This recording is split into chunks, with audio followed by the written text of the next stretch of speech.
A continuación, situación alimentaria y adaptación del servicio de alimentación a pacientes con discapacidad. Le damos la bienvenida a Cecilia Mastrantonio. Auspicia la presente charla el Instituto Universitario de Ciencias de la Salud, Fundación Barceló. Buenas tardes a todos, mi nombre es Cecilia Mastrantonio, soy licenciada en nutrición, represento a la Facultad de Medicina Fundación Barceló y quiero agradecer a Red Alimentaria y a Food Service por la convocatoria y permitir difundir el trabajo que las licenciadas y los licenciados en nutrición hacemos en discapacidad y adaptar el servicio alimentario de acuerdo al grado de discapacidad que los pacientes puedan presentar. Definimos resumidamente a la discapacidad como la deficiencia física o motora, mentales como psíquicas y cognitivas, que deja al paciente en una situación de desventaja con el resto de la sociedad. Presentamos 3 grados de discapacidad, ya sean leves, moderados y graves, en el cual el rol del nutricionista es fundamental, ya que es el que va a adaptar la alimentación de acuerdo a estos grados de discapacidad. Para esto es muy importante tener en cuenta la calidad, la cantidad, la armonía y la adecuación, son las 4 leyes de la nutrición. Cuando hablamos de calidad, hablamos de la inocuidad del alimento. Esto quiere decir que el alimento esté libre de toda sustancia o patógeno que puede comprometer la calidad del mismo y afectar la salud de la persona que lo va a consumir. En cuanto a la calidad, se refiere a cómo está distribuido durante el día con una cantidad de macronutrientes y micronutrientes adecuados también a la situación y fisiología del paciente. Es muy importante tener estos puntos en cuenta, ya que hablar de nutrición y discapacidad suele ser muy complejo. Por ende, también es muy importante tener en cuenta estos aspectos básicos en la nutrición, como puede ser suprimir los alimentos no adecuados, que no va a generar un beneficio para el paciente, suministrando alimentos que sí sean los adecuados según el grado de discapacidad. Como por ejemplo, adaptar las texturas, las consistencias, tener en cuenta los tiempos también del paciente, ya que es importante que el asistente que le va a dar de comer al paciente esté tranquilo y evitar obligarlo a comer, ya que esto puede ser contraproducente. Puede generar enojo en el paciente y puede detonar en una crisis. Es, por supuesto, importantísimo incluir la variedad de los alimentos y respetar los gustos y preferencias del paciente, pero siempre con cuidado, ya que debido a la polifarmacia que muchos de los pacientes con discapacidad pueden consumir, genera un aumento en el apetito. Entonces los pacientes suelen presentar apetito todo el tiempo y con mucho deseo de alimentos que son ricos en grasas y azúcares. Así que es muy importante tener en cuenta la selección también, además de sus gustos y preferencias. Va a ser responsabilidad del licenciado en nutrición la tipificación dietoterápica que se va a dar de acuerdo a la población con la que trabajamos y a las normativas que el establecimiento también tiene. La estandarización general de los menús sugeridos suele ser similar en cualquier otro servicio de alimentos. Tenemos el menú general, hipercalórico, hipocalórico, adecuado gástrico, rico en fibra, astringente, y los menús individuales que se van a adaptar de acuerdo a la prevalencia que presente el paciente. Tener en cuenta también los trastornos deglutorios es muy importante, ya que los pacientes con discapacidad suelen ser muy susceptibles a ahogarse. Los menús festivos también tenerlos presentes para poder hacer los cambios alimentarios con tiempo y realizar las adaptaciones pertinentes. Los ajustes que se van a tener de acuerdo a la disfagia es tener presente las características físicas de los alimentos, consistencias blandas, que sea homogéneo, que sea jugoso, suave, evitando grumos. Otras adaptaciones generales que se van a hacer, las texturas, que pueden ser suaves o duras, blandas o crujientes, lisos o grumosos. Consistencias pueden ser líquidas, blanda, picada, húmeda. Si estas son adaptaciones que se hacen en líneas generales de acuerdo a la necesidad del paciente. El mosaico que se utiliza va de 14 a 15 listas de comidas según el establecimiento. Puede ser un establecimiento de jornada doble, jornada simple, con alojamiento permanente como es el hogar. Y el menú se va a rotar de 2 veces al año, invierno, verano, o 4 veces al año, respetando la estacionalidad del mismo.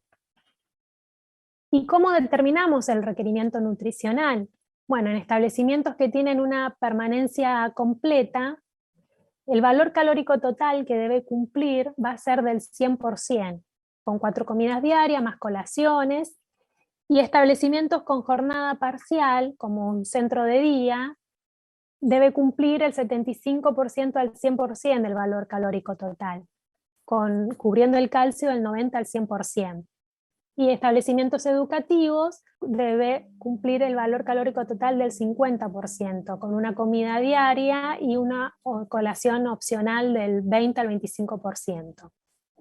Es importante tener en cuenta la situación individual del paciente, y si son pacientes que, por ejemplo, vuelven a su domicilio, se puede hablar con los familiares, consultarles qué alimentos consume en su casa y si es necesario darle una guía para reforzar esa alimentación, y en caso que el familiar no pueda estar a la altura de la circunstancia por situaciones económicas, podemos ver desde la institución si nosotros podemos dar esa ayuda desde la institución. Y un ejemplo de los mosaicos que utilizamos, por ejemplo, en el almuerzo tenemos un menú normal o hipocalórico, con una lista que va desde lunes a domingo, generalmente es la que se utiliza para hogares, y si es de centro de día, se va a utilizar la lista de lunes a viernes. Siempre se va a tener presente que por lo menos haya una porción de carne durante el día, así que si al mediodía se dio carne, a la noche se puede dar otro alimento que no sea carne y viceversa. Por otro lado, es muy importante tener presente la interacción fármacos-nutrientes, ya que la polimedicación en algunos pacientes con discapacidad suele ser muy común, y esto es muy importante tener presente, y que los licenciados y las licenciadas en nutrición tengan conocimiento sobre los fármacos para poder indagar sobre la interacción que tienen estos con los nutrientes, ya que muchos de ellos van a inhibir la absorción del nutriente y viceversa. Tenemos algunos fármacos como los antidepresivos, los ansiolíticos, antipsicóticos, que pueden generar cambios metabólicos como una serostomía, que es la disminución de la producción de saliva. Esto genera que no haya una buena humectación del bolo alimenticio, por lo tanto hay una dificultad en la deglución, y esto genera que el paciente se pueda ahogar o asfixiar con el propio alimento. O una hipogeusia, que disminuye el sentido del gusto, por lo tanto va a disminuir también el deseo de comer del paciente, disminuye el apetito. Para esto, las adaptaciones que se recomiendan es evitar medios de cocciones secos, siempre usar medios de cocción húmedo, agregarle salsas, caldos y aumentar el consumo de agua durante el día. Otros cambios metabólicos que puede generar es el estreñimiento. Para esto se da mayor aporte de fibras, de acuerdo a la situación del paciente, pueden ser modificadas o no por cocción. Si el paciente tiene un alimento procesado, Se pueden dar verduras procesadas, crudas, también mezclándolas con legumbres y cereales integrales. Y también tener en cuenta las posiciones que tienen los pacientes, las posturas, ya que muchos pacientes, sobre todo aquellos que tienen movilidad reducida, pueden generar atrofia de varios órganos, entre ellos los digestivos, no permitiendo una buena evacuación. También otros cambios son las evacuaciones líquidas, disminución del apetito. Para esto se dan preparaciones enriquecidas y calóricas, pequeñas porciones. Cuando hay disminución del apetito se dan pequeñas porciones enriquecidas. Otro factor a tener en cuenta son las somnolencias, riesgo de ahogarse. Por eso se evita dar los medicamentos antes de comer. Otras complicaciones de algunos fármacos como los oncológicos, neurolépticos, es el déficit de nutrientes como la vitamina D, E, K, el calcio, generando un riesgo de osteoporosis y dejando al paciente más propenso a las quebraduras. Otros fármacos como los antipilépticos disminuyen el riesgo de la vitamina B9 y de la B7, por lo tanto va a haber un riesgo de anemia megaloblástica, fatiga, irritabilidad, entre otras consecuencias. La postura es otro factor muy importante a tener en cuenta en la discapacidad, en la que los licenciados pueden hacer educación alimentaria sobre el tema, y esta información la puede dar a conocer al personal de la institución como a los familiares. Las posturas son muy importantes, ya que el paciente se recomienda que esté sentado a 90 grados. Esto evita y disminuye el riesgo de broncoaspiración. También es muy importante tener en cuenta que se pueden adaptar los utensilios para que el paciente pueda tener una mejor independencia al momento de alimentarse. Estos se denominan ayudas técnicas.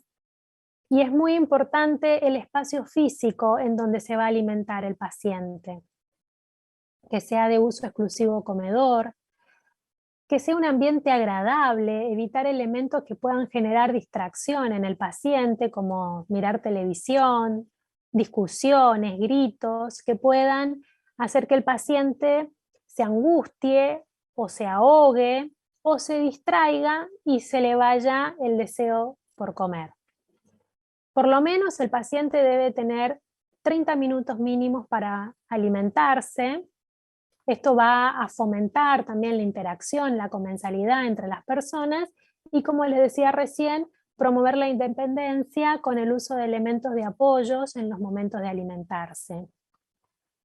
Acá podemos ver algunas fotos de una guía española, elementos que se utilizan cuando hay una parálisis cerebral o situaciones de discapacidad de grado grave. Podemos ver el que sostiene la cabeza, otra adaptación del tronco y cuello, una silla basculada que presenta una especie de herradura, permitiendo que el cuerpo quede fijo. Por otro lado, vamos a ver la imagen que veíamos recién, que el paciente debe estar sentado a 90 grados, respetar el espacio en donde el paciente va a comer. Es importante que esté sentado a 90 grados y que los brazos y manos se encuentren arriba de la mesa. La persona que va a asistir al paciente en el momento de la alimentación debe colocarse delante de él. De esta forma va a poder ver expresiones que le van a permitir alertar si hay alguna situación de ahogo que pueda estar comprometiendo al paciente. Informarse siempre sobre la situación del paciente. De esta forma vamos a poder hacer la mejor adaptación posible de los alimentos. Si es posible, dejar que el paciente pueda elegir el alimento que tiene en el plato, que lo escoja él para generar independencia. Bueno, estas son algunas de las recomendaciones de la guía española, que el que esté interesado la puedo compartir. Y por último, es fundamental el trabajo coordinado del equipo interdisciplinario y el trabajo que hace el licenciado en nutrición comunicando las pautas, dejando bien indicada cada pauta de forma consciente y segura para que cada equipo pueda llevarlas adelante de forma responsable. Siempre comunicarle al paciente sobre lo que está comiendo. Esto estimula el proceso alimenticio y puede tener respuesta positiva ante ello. Muchas gracias. Buenas tardes.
Thank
you.